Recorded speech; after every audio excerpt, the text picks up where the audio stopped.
Live from our studios on QCell Avenue. Good evening, viewers, from wherever you're watching us. It's good to be back to yet another edition of the Youth Dialogue, and I am your host, Julden Jai. Last week we were here with a creative artist and a doctor and also advocate for sexual and reproductive health, Dr. Fai. And this week also we're still continuing the creative arts industry because, like I always say, the Youth Dialogue is for young people, and it is here to target young people from diverse backgrounds.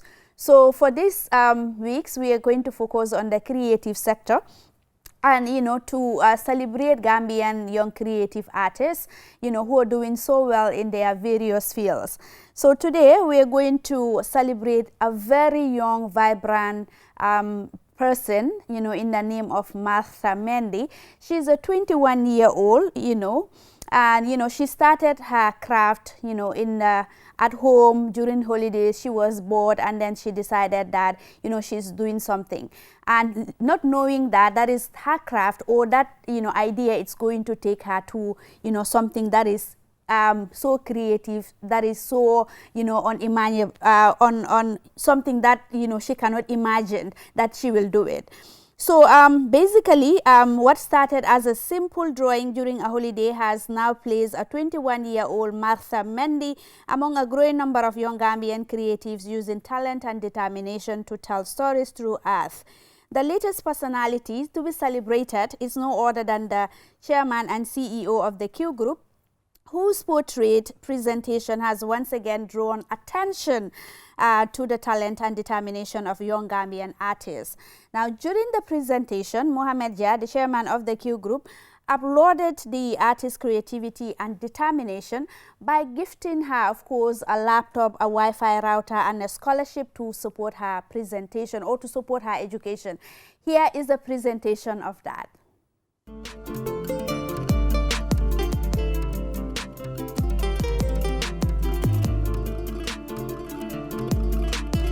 So while you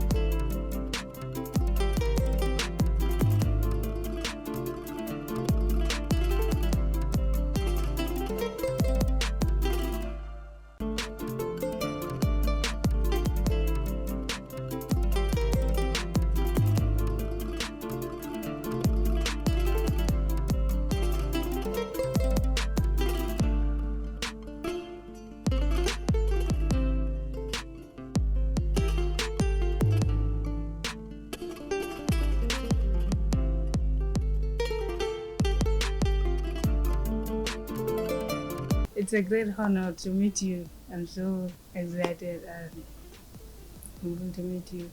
So I'm here with this masterpiece today to celebrate your legacy. This is more than art. It's a reflection of your leadership and relentless also to progress. From transforming technology to innovating and supporting in national development and also empowering the communities. You are more than a masterpiece, and this artwork reflects who you are. So when words can't speak, arts can. So I did this to celebrate your legacy. Thank you. I am very humble. I think the first person who sent me this was in our family group, my son, early morning. So I saw it, and then we all saw it, and I'm really humble. I didn't know that I've done such work to deserve such a beautiful painting. I don't think so. But yes, as you said, we are in a journey.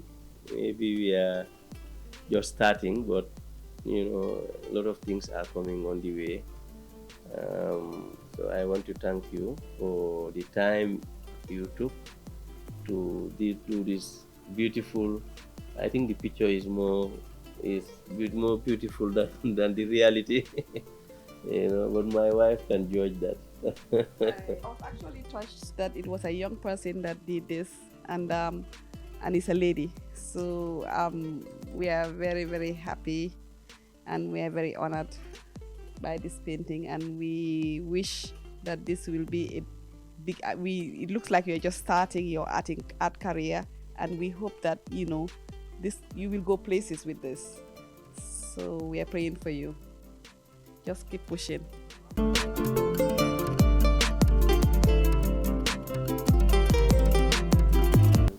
This is really a very good art. We all go outside and buy paintings, and they are very expensive. Yeah, painting is very expensive.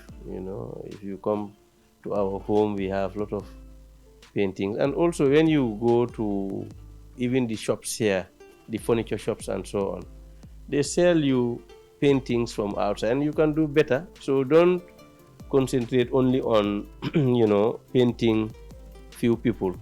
I think you can do a lot of duplicates and go to sell them in supermarkets, and because they are ordering them, you should just go and find out how much they are ordering these things, and then you can have somebody doing very nice frames for you. You can have your paintings in the different, rather than us buying the paintings of somebody else. I think I was in an art gallery some time ago, but I was telling her that we couldn't buy any piece because all the paintings were very foreign. Sometimes you like to have something which you can associate with. So I will encourage you to explore this opportunity. Nothing is done for free. You spend, for example, two months doing this. So you have to start thinking about how are you going to generate revenue from this. How can you make it a living? And for that you have a lot of opportunity. There are a lot of shops which are selling painting, especially the furniture shops. If you do something which people can relate to, people go there and buy furniture for their office, they buy furniture for their homes. They would like to have some painting which is done locally, to have in their offices, and that is what is lacking. You go to most offices there, they have foreign painting. So I think I will encourage you to, this is a very good initiative. Starting is like this, you start getting recognition, but the social media should not deviate you. Social media is very dangerous. You have to look at how to make money, how to generate income from this, rather than the nice thing of you are is very matter, you're good, but you're good, but are you ready to buy my painting? Are you ready to patronize me? Are you ready to build me up? So that is what you have to think about now. The biggest challenge is for people to know that you can do it. Like right now, everybody knows that you have this skill and you can do it. Now the next stage is to really start looking at the commercial side. So, and there is not early. We started our business in our bedroom, so nothing was. So let nobody tell you are young, you are this, you don't need to make money. No. You have a talent, you should use it to make people happy, but also for you to survive, because drawing something like this is not easy. It takes a lot of time, and a lot of energy, and you cannot continue having your parents to feed you. You have to feed yourself. So I will encourage you, and in terms of your education career, yeah.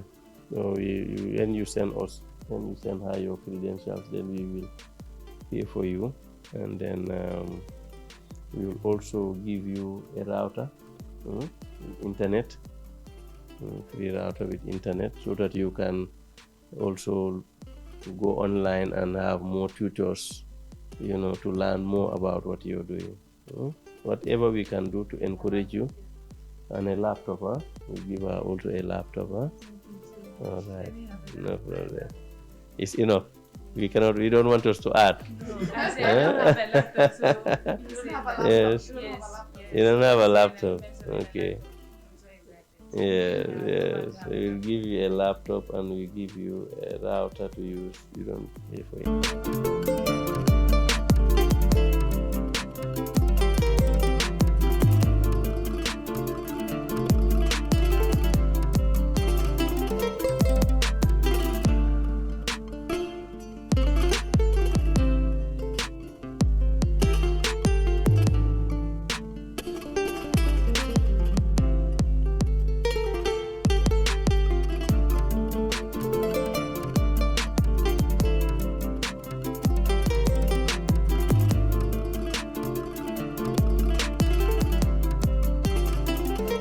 Okay, I realized I was good at this by challenging myself.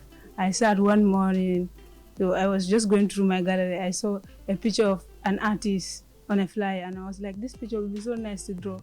And I was not good at drawing human face. I didn't try it. So you were Yes. drawing other things? Yes, that is just arts and craft in school because that is what everybody do. So when I saw that picture, I was like, I want to draw this. My siblings I can were do like, something better. yes, I want to do it. My siblings were like, you think this is arts and craft? I was like, I'm going to do it. I went to the shop. I bought a pencil and a paper. I sat down for 8 continuous hours, Wow. 8 complete hours. And I draw the person. I have the person the way he is. I posted it on my socials. People were celebrating me. This is good. Keep it up. So I realized my person by challenging myself. So that is what is inspiring about my story. So.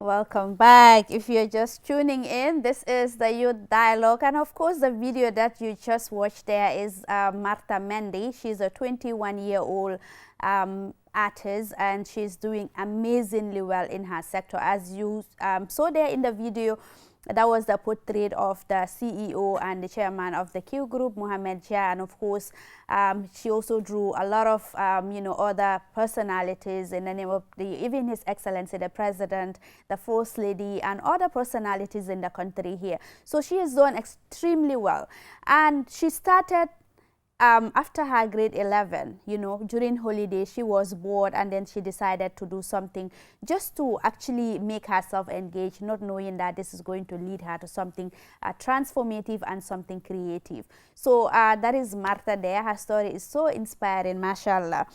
So from that, Martha's presentation of the portrait to the chairman of the Q Group. Now we will take a short break. After the break, we are going to have young people from the University of the Gambia, the Pan-African Student Association, to talk to them about Pan-Africanism, nationalism, patriotism, and all the Zim family, right? So we are going to talk about that. As you know, the 25th of May is Africa Liberation Day. We will be right back.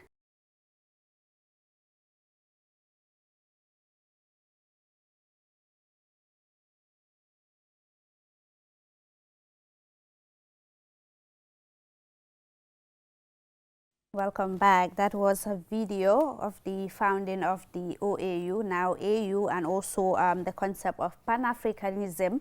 And the OAU, now AU, was established in 1963 on May in Addis Ababa. And of course, this 32 states came together to actually form the OAU, now that we are witnessing what is called the AU, African Union. And we are going to talk about the African ideology, and of course what has gone wrong, what has gone right, the pros and the cons. And to help me discuss this, I have here Shetty Yanjai, who is a Shetty. That was deliberate. But Shetty Yanjai, President, Pan-African Students Association of the University of the Gambia. Mr. Gay, thank you for honoring my invitation. Thank you.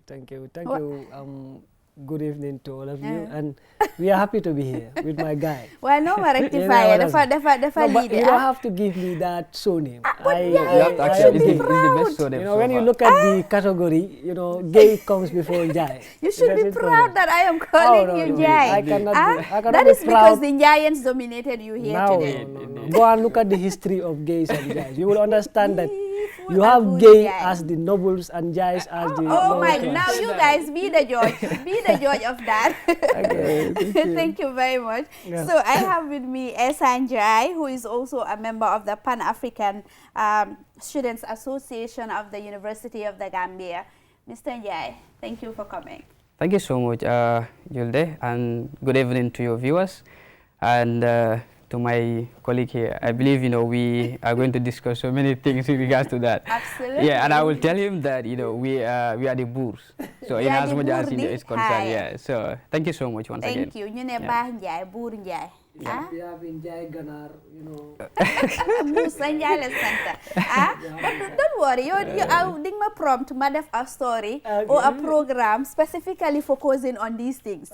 The surnames and you know their origins and everything. That will be yeah, that will be interesting. Sure. But for today, we're talking about Pan-Africanism ideology and the celebration of the African Liberation Day, which is on the 25th of May every year.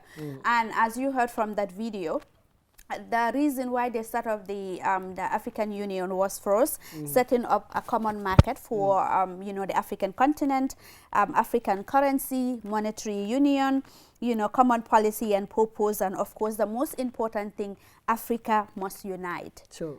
But you know, from 1963 to 2026, do you think that some of the, you know, ideologies, some of the concepts, some of the policies that were set up by our founding fathers, do you think we were able to realize that in 2023?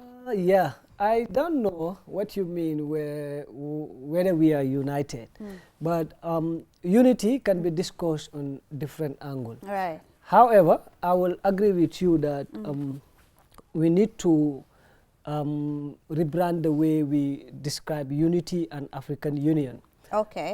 If you look at since 1963, the main idea why the call for Africans to be together and Africans to respect Africanity and promote, advocate for Africanism is just to bring unity, identity and respect of values. Yes. Do you understand? So I think in Africa, let's say yes, you can say there is achievements of the unity because we talk about the 32 states that comes together to formulate something called African Union. That is a form of achievement. And the policies now... That was like in 1963. Yeah, that's what I said. In 1963, that is why you and I are learning OAU and AU. If this foundation was not built by that 32 member states, I don't think we will have what we call AU and OAU. So that is an achievement, and that one also is, we can call it an achievement and a form of integrating Africa. If you look at also the challenges that you made, we talk about policies, implementations. Do you understand? To make sure the unity that we call reflects on the traveling, reflects on the business, reflects on the one currency, reflects on one attitude, promoting one value. That is where now we are going to challenge the unity we call in Africa here. Exactly. Do you understand? So that has to be connected to the problem of what governance to me, because we don't create the AU just to live in just like an anarchy state to discuss things or to leave Africa like that. We elected leaders. And these leaders, we provide them forums. And this forum is where they are going to talk about the diversity in Africa and how to integrate the Africans and how to bring African culture together and how to bring African states together. Make sure the children of the different African states, 54 African states, can live freely, travel freely, and talk to each other freely and accommodate each other freely. That can be linked to implementation failure. And implementation failure can be linked to governance failure. So we can wait it out and say, okay, there is achievement, but when it comes to practice now, there is a problem. So what is then the achievement there? Because the founding fathers, these are the visions that they laid out for Africa to actually follow, which is monetary union, the same foreign policy, good governance, rule of law, unity, and the list goes on. But do you think that our generation, we betrayed the legacy of the founding fathers of the African Union? Yes, to some extent, but it is subjective. Okay. I would go back to what he said at the beginning of the African Union or the organization don't of go African back Union. to what he said. No, what I want to Say establish is something that different. what I want to establish is that Yeah. there are achievements. Okay. The achievement were that why do we need to form an African Union? It was number one to actually lead to the end of colonialism, Right. apartheid, and all that. So it was achieved. But if you look at 1963 and coming to the foundation of African Union, we actually understand that there were two blocks. Okay. And to me, as a believer of Africa, I think when the Casablanca bloc losses, that was the end of the African Union, because this was What is the Casablanca? Casablanca bloc was actually more of the Morocco, Ghana, and all that. These are the radicals ideology that we need an African unity, we need an African Africanism as per se, and we need African economy. Okay. We need to actually control everything in Africa. But if you look at the Monrovia bloc, you understand that the likes of Nyerere and other were actually moderate individuals. They said, okay, we can have a loose cooperation with the Westerners and all that. Yeah. Coming back to that, we as a generation, we have a lot to play in that.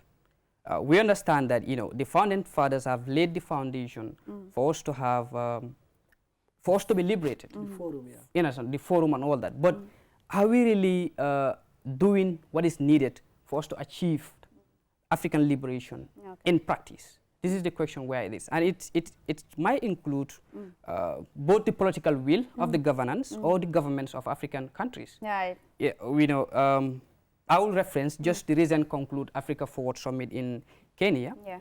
You'll get to understand that when President Ruto was speaking, he was actually referencing that we need to have a representative at the United Nations Security Council. Yeah, yeah. And the problem is not about the United Nations Security Council. Okay. The problem actually is about we, the African people. Are we really willing to have a representative to embody the African people as one?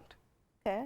And to me, I think we failed the founding fathers, the likes of Nkrumah, the likes of Nyerere, and all that. We, as a current, as it displayed in the current situation of Africa, we do not actually hold heed to what they were advocating for in 1963.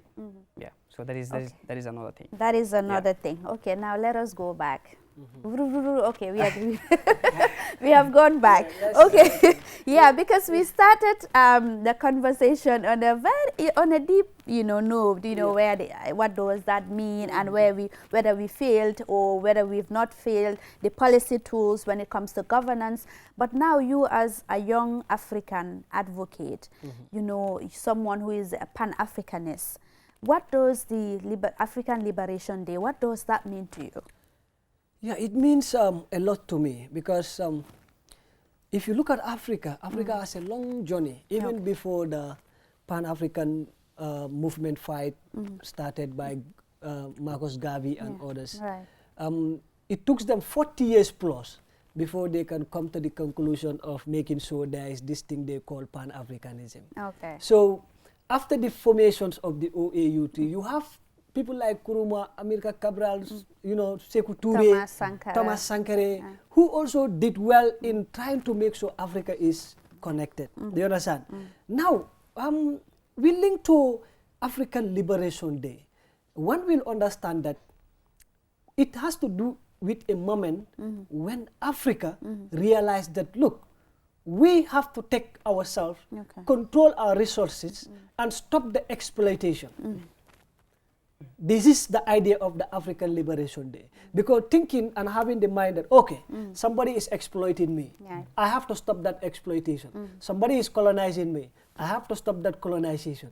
Somebody is using people against me. We have to make sure we stop that. Somebody is ruling me. I have to make sure I rule myself. That is internal independence. That's internal liberation. Right. And it has to do with what? Having a good orientation. So you will understand that African Liberation Day is so significant to every African because this is a moment or this is a time you reflect to what your ancestors did for you, Right. what your ancestors advocate for you, even before you think of whether you will be an African or not. Right. Because this was the time your ancestors saved you from exploitation. Your ancestors saved you from colonialism. Your ancestors saved you from so many incidents that might happen to you if colonialism and exploitation was happening. True. So in an African Liberation Day, me it is simple. What I remember myself with, or what I connect to is Right. about being that free person in Africa who can sit here today and talk about the antagonists and what they do. Right. Because then it was not happening like that. Even whereas you are Pan-African or you believe in Africanism, you don't have platforms to express yourself. Right. But today our generations is having the platform to say, look, this is what we want Africa to focus on. And this is what we are going to focus on. So it means the liberation was fought and it is there, but the problem now is the current generation. What can we contribute to that liberation? This Gen Z, that's what we Gen do. Z. But we are optimistic. Indeed. So, Mr. Njai, why do you think that it is important for the younger generation to be taught about, African liberation and also to understand the concept behind African liberation? It is important to teach the younger generation about who they are. Because if you do not teach your generation about who they are and you leave them to be taught by somebody else outside Africa, it is actually trying to do away with your culture, your tradition, and what you believe in. And it is important to understand that a development cannot go without self-understanding. And what we need as a generation is to actually go back to history, to redirect our focus and also look at the situation where we are. I always believe that Africa should not be an invitee to the discourse when it comes to global issues. We are actually part of the people that can make decisions. Demographically, if you look at Africa, the youthful population in Africa are not comparable to any of these continents. Exactly. We have the human resources. We have the entrepreneurial resources. We have the industrial resources. What we need now is Even to put these things natural resources exactly. when we talk about that. Yeah. But why is it that we are still finding it difficult to understand who we are? You understand? And the only thing we can do is to teach Africans about Africans. This is what we know. This is what we should do. Because when you talk about African, let's say African politics, we hardly talk about African politics in our discourse. We hardly talk about African scholars in our discourse. Even at universities, it's difficult to talk about African scholars, the likes of Cheikh Anta Diop, the likes of Nkrumah himself. But even in the Gambia, it is difficult to see university students walk to Timbuktu and buy African written books or Gambians written books. And this is what they understand, is that they will impose their knowledge on us and they will ask us, okay, this is the best for us. Because we cannot say all these scholars what they have written, because if you read history, you will understand that through Cheikh Anta Diop, you will get to understand that the cradle of mankind is actually from Africa. Exactly. So the likes of all these scholars that we talk about, Socrates and all that, where did they actually get their knowledge? But if we do not study African history, we do not go back to the drawing board, we cannot redirect the future that we intend to have. And it is the responsibility of us, the younger generation, to wake up. The world needs Africa. Wake up and rise up. That is it. Yeah. So he did mention a very important point, which is Africa waking up and ensuring that we learn. But also, when you look at looking at our curriculum, even in the Gambia here, is it tailor-made to actually educate people to know about their histories, their cultures, their tradition, and to also appreciate who they are? Yeah, as a teacher, and a qualified teacher for that matter, I think I have been complaining about African curriculum, especially when it comes to Gambia here. Because if you look at our curriculum, The purpose of designing a curriculum is to suit the needs of society. But here will lead us to the question, what is the objective of Gambian education? What does Gambian education seek to have in its citizens? For example, you are a Gambian, you school until grade 12. What is the objective to that end of education? We don't have. Gambian education, I think it is the only curriculum, or Gambian curriculum, this is the only curriculum that anyone can sit anywhere and criticize and give a genuine point. Because one of the things is, we don't restructure the curriculum to suit the needs of society, but we restructure this curriculum to suit the needs of the colonial masters. This has been the discussion, and this has been manifested. Because if you look at what we learn, the history that we learn in school, something that we learn about our great-grandfather, you know, we are learning about Alveso da Gadamus. Do you understand? We are learning about, let's say, Mungu Park. Do you understand? You know, it gives us... We are learning about Spyro Gyara and others. So, the curriculum is not responsive to society. That is why you have seen, you know, the scholars talks about how to bring back Africa to its original education. Because if you look at Africa, history will tell you that there was no education before the contacts with Western people. Who told them that? Africans were learning, we were living, we were having our education. Because we are told that civilization started in Africa. So, man, I'm surprised when they say education does education, not... there was no Western education. Do you understand? Africans' children were educated, because then, if you look at the most successful, go and learn the story of Mansa Musa. Who is richer than Mansa Musa? The richest man ever lived. Go and learn the University of Timbuktu. Do you understand? So if you said Africans were not having education, then that will question me to ask, what type of education, or what is your definition of education? Because the real education that we know starts from the family, starts from the community. And the school, I think, is the last stage of education. True. And the school in the Gambia, it is framed to suit the needs of the colonial masters. That is the bottom line. And go and read. We all went to school. Do you understand? What we learn in school, does it reflect on what we want as a citizen? That is why you have these citizens in the Gambia who went to school and still cannot take charge of themselves. They cannot initiate anything. Do you understand? They cannot stand anywhere and give you that, okay, this is what we have to initiate by ourselves. But everybody go to school to seek for employment. And who is giving employment? The government. And who is in control of the government? Is the Western people. So they determine what type of education you will have, and they determine what type of thinking they want you to have. So that is why Gambia, I think it is high time we stop this, education of regurgitating nonsense or nothing absolutely. Do you understand? Because it's crazy, honestly. Sometimes, because higher education, especially the university, is expected to make you a critical thinker, someone that will challenge ideologies. Someone that will challenge system. How does this happen? It is sad that a student of the university will prefer to think like a Western than to think like an African. Exactly. Yes, I said it here. It is hard you in fact see an African child or an African university child holding African book and reading. We have good scholars here that wrote about Africa. So why do we have to read other scholars? Why do we read other theories?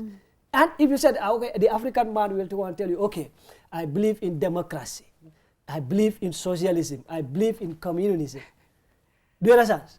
You think that is the type of system that suits Africa?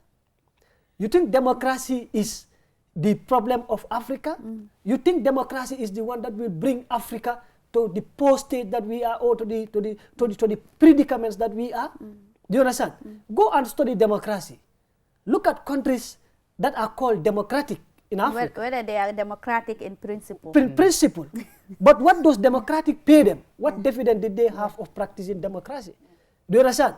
Let's look at Libya during Gaddafi time. Do you understand? That was pure democracy, because his people were liberated, he don't reduce them to They beggars. said he's an authoritarian leader. No, what is authoritarian? Mr. Gay, What is the definition of claim that he authoritarian? was an authoritarian No, but leader. what I'm telling you, the concept of democracy. People claim that, okay, people, Libyans have everything. They had, you know, schools, education, And food, marriage, everything was readily available. And school was but free for them. freedom of thought, freedom of expression. expression, freedom of association was a problem. Okay, and that is a fundamental right. Okay, No, let's put it this way. In a society, what is more important of building a society is to build a progressive society. True. Do you understand? It doesn't matter who is talking and who is silent. If the need be that one person should talk and everybody progress, let that one person talk. It's better than the majority talking and there is no progress. Yeah. That is why other people will say, okay, 2 heads is better than one. Sometimes 1 good head is better than 10 stupid heads. This is what you have to understand. Right. And these are the things that we have to start thinking. It doesn't mean we all have to talk and we call that progress. Yeah. If we think that, okay, if party talks and this is going to be our progress, represent all of us. is representing our values, please let party talk. Okay. This is what we want. So, But if you look at Africa, we are all talking. We all yearning for freedom of expression. And freedom of express that will lead us toward predicaments. Predicaments, But if you if you look at you know, some of the things that are happening around Africa, you have Mali, Burkina Faso, Niger, that Sahelian region. Yes. You also look at what is happening in Guinea. You're looking at what is happening in Nigeria. You know, do you think that African leaders, they actually believe in the concept of Pan-Africanism, or is it just a slogan that they love, you know, talking about during commemorations? I think there are some leaders that indeed believe in Pan-Africanism. And they are working towards that realities. The countries you have named, if you look at Burkina Faso, if you look at Mali, and those Sahelian countries, what actually message are they sending to the West? And why do you think the West is actually questioning the existence or the legitimacy of those governments? I know that when it comes to that, that is even the main reason why they threw away the French forces. But what I'm talking about is the issue of, okay, the solidarity from other African countries. There's no solidarity, because the African Union itself is full of hypocrites. It is, to me, it is abstract. And it's based on hypocrisy of what you get from the West to actually try to tamper your own brotherly country. We have seen, when you look at the Sahelian countries, to be specific, when you look at West Africa, they send multiple diplomatic missions to these Sahelian countries. But why do you think it is difficult to call these people back to the ECOWAS as a sub-region? You know, this is the problem, because the people that have been sent there are seen as messengers of the West, and they are not in the same discourse with these Sahelian countries. How progress is the Sahelian countries? Have you heard the people from these Sahelian countries are complaining? They're actually moving forward. Why do you think if every African leaders intend to develop their country, they go against you? Where is Thomas Sankara? Where is Nkrumah? Where is Sékou Touré? Where is Gaddafi? When Gaddafi was, you know, the African Union failed in that instance. When the whole 54 African countries will sit back, and 1, 2, or 3 countries will tell them, look, if you go into Libya, your safety is not guaranteed. Why do you need to call somebody outside Africa to say, okay, hold on, we want to have a dialogue with Gaddafi? That is not what we need as Africanism. What we need is that, come on, if you come to fight against an African country, all African countries must stand in solidarity with that African countries. So I think these Sahelian countries are actually in a good direction, in as much as they are actually responsive to the needs of their society. This is what we need. We do not need an abstract leadership. We need leadership that responds to the African realities, to the African culture, and to the aims and objectives of their societies. So if that is the case, they will not work with the other African leaders who have been seen as a puppet to the West. And I don't want to have a puppet leader that will actually succumb to the ideas and ideologies. Exactly. Because when you look at, you know, we talked about the issue of Africa having everything. We are blessed when it comes to human resource, natural resources. But it's rather unfortunate that we've seen all these loans, you know, that African countries are taking to develop their economy. You wonder, like, what are they doing with this? Why is it that they do not utilize their resources that they have in Africa, or even within Africa? ECOWAS came and then said the issue of the African Continental Free Trade Area, the AU, and then you have ECOWAS coming up with a monetary union, exactly, the ECO. and the free trade, free trade agreement, exactly, yeah. So, but even with all of that, we've seen that it's still a challenge, you know, to even move from Gambia here to Senegal. Boneka sal a cabinet. Yes. And that is why when people said Africa, you know, especially Senegal and Gambia, bena bopa la ken munu ko har ñaar, you know, it shouldn't stop from the mouth. Yeah. Do you understand? And you know, it all boils down to our attitude as people. Yeah.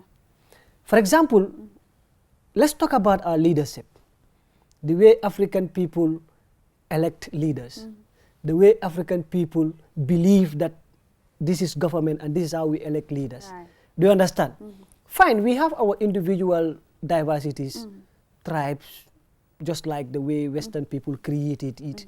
Before they come here, we don't have tribe. But they use tribe as a weapon to disunite us. Right. They use religion also as one of them to disunite us. They use geography to divide us. Right. Do you understand? And these are things that you and I know. Yeah. Do you understand? We sit and draft policies and give it to somebody who don't know even what those policies are. Exactly. It was on paper. They were dividing Africa They on was, paper. yes. Sitting there. The They were Berlin sitting. Conference. Yeah, the Berlin Conference. They were sitting like they have a piece of paper, Indeed. sharing Africa amongst themselves. That is even piece of paper. Just like when we buy bread and butter here, and Exactly, everybody yeah. caught. Indeed, And indeed. you come with a system. And the saddest part is you talk about the Islam, the extremists within the Africa. Africa. Do you understand? You look at that, what they are fighting for. Does it have any meaning in Africa? Saying that, okay, we don't need religion this, we need religion this. We don't need this type of people, we need this type of people. Right. Is that what we call Africa? No. Is that what we should live? Do you understand? The first thing that we need to do, and African people need to do, especially Gambia, is to draw back to their curriculum and give right orientation to the citizens. That Exactly. is it. You know, when a citizen is oriented and knows what he wants, that citizen needs not to be employed by the state. Exactly. That is why I used to listen to this great scholar. He said, forget about the government. Do you understand? Forget about the government and work on yourself. Do you understand? Right. If you are better, the government will be better. At your service, yeah. And Halifa Saleh will tell you that government or a president or a government reflects its people. Right. Do you understand? Yeah. The nature of the government is reflecting the orientation of the people. citizens, Right. yeah. If the government is weak, which means the people making the leadership are weak. Weak, exactly. If the government is competent, which means those making the leadership are competent. Competent, That is why I don't support the majority voting in democracy. I never support that. Just like what we have in the Gambia. If Julde have 50 and I have 49, Julde is the president. Right. Is that fair? That is not fair. For me, Majority decided. no, majority, what is majority if the majority is deciding wrong? But the majority can be wrong, yes. The majority can They be can wrong. be wrong, but Yes. they are the majority. That is what they want. No, but the That is issue the of mentality. majority That is the- decision, yes. it cannot be linked to quantity, Quantity, only. yeah. It should be in quality. How about the minority if they are also wrong? No, that's what Because that's, when you look at the way politics is happening, especially elections, we know, you and I know that it's politics of personality, politics Patronage. of patronage. You know, it's not about politics of principles or ideologies. We know that. You know, so the body now is for you and I and all of us together to orient our people, to tell them that move away from this. and If how, will Mr. you, Gay is how will here, you orient them?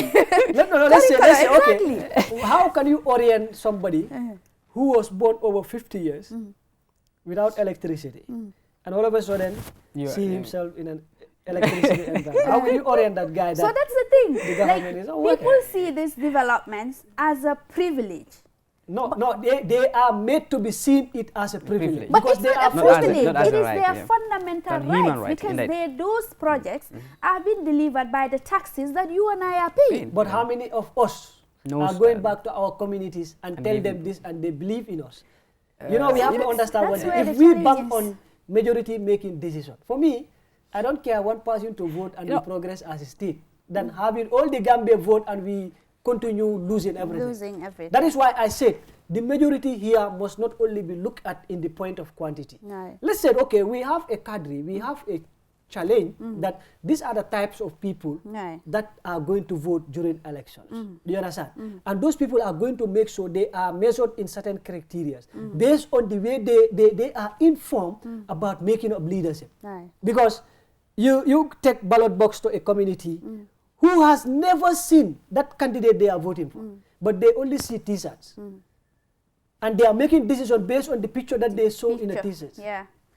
Or maybe you never know, there may be brown envelopes. But what I'm telling you, that's brown envelope. That is they the will point. take it. Because if I am somebody who is not employed, I find it hard to get, let's say, I find it hard to get $1,000. Right. If somebody comes with $10,000, can you stop me from not taking that?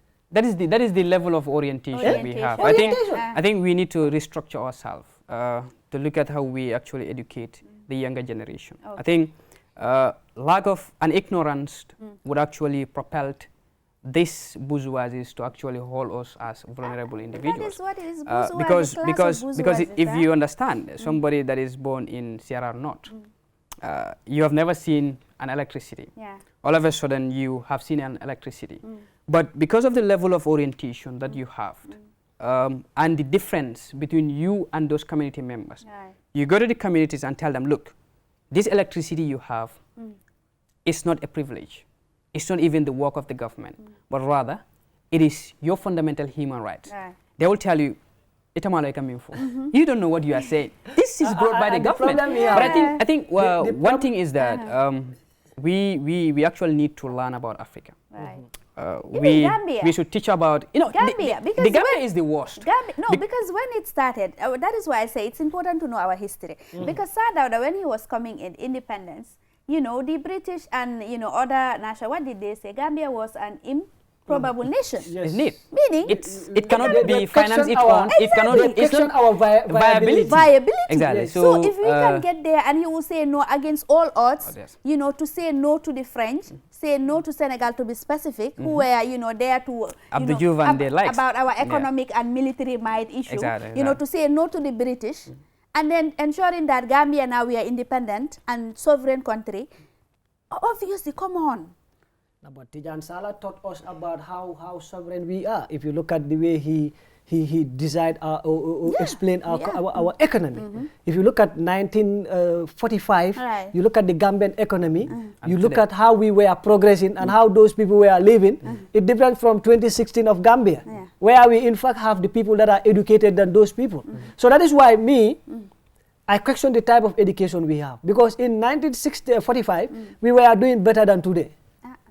Do you understand? Yeah. And if you look at then the granite price in 1945, it reflects today. But now it's literally dead because now you've seen all these remittances now. They are the biggest when it comes to our GDP. I think if government depends on... 1 minute more, they say, but we will come back. But again, in order to, have understanding to continue this whole thing, meet them, us, at Newsrat. Newsrat, yes. What time? 25th of May. The program will start by 9 o'clock. A.m. A.m. Yes. So if you are there, then you learn a lot of things. Let's join us on the 25th of May, 2026 at Newsrat School, Senior Secondary School, to continue the conversation on the, Pan-Africanism, on nationalism, on patriotism, and all the Zim family, right? Because it's important. We are in the 21st century and Gambia must not and should not be left behind. So join us there. Thank you very much, Mr. Gay and Mr. Njai. And I promise to bring you back because we need conversations like this to transition. Definitely. Gambia needs to move forward. Gambia needs to develop. Gambia needs to have all this development, infrastructure and technologies we're seeing in the West. Gambia needs to transition to the next level. See you again next week. No, next weck is Tobaski. Happy Tobaski to all of you. Bye-bye. Till we come again. We are going to Somerset. Inshallah. Yes. Bye. Thank you.